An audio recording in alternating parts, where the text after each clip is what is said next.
Kakamiss to. So, ayan guys, ang aking asawa. So, ito guys, no? Galing na naman sa bukid yung asawa ko. May dala na naman siya mga prutas. At take note, yung paborito pa namin talaga. Tingnan nyo to. Ito siya guys, oh. Charan! Malapit di. Malapit na di. Ito. Ito guys, oh. Maliliit lang siya pero mga hinog na. Star apple. Ang cute, oh. Tingnan nyo to. Wait, ito. May biyak na siya, oh. Tingnan nyo guys. Yan, diba? Ang hihinog. Ang tamis. Sa'yo, bigyan na lang natin kay Bibi. Ayan, yung buto, ah. Tapos, eto guys. Meron pa siyang dala. Ito.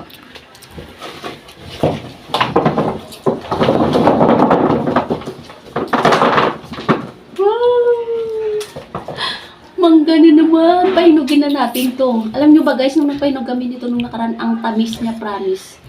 Ano nga to? Manggang piko to, di ba? Manggang piko. Tapos, eto.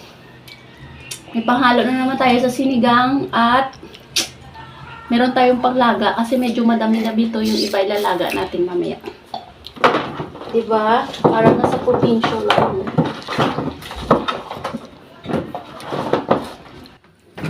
Ito siya guys, ayan. Star apple.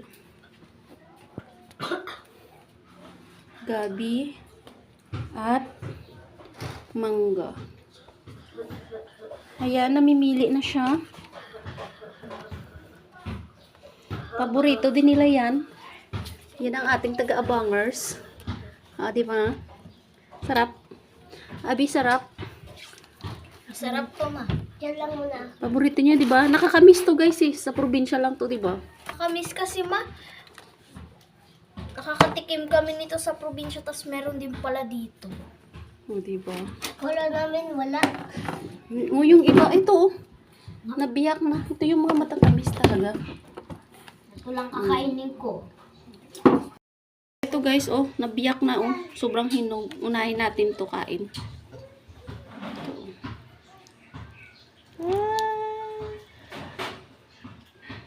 Kakamiss to. Sa probinsya lang kami nakakakain nito eh.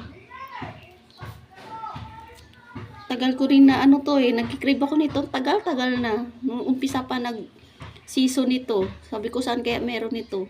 Yun pala meron din dun sa bukid na pinuntahan ng asawa ko.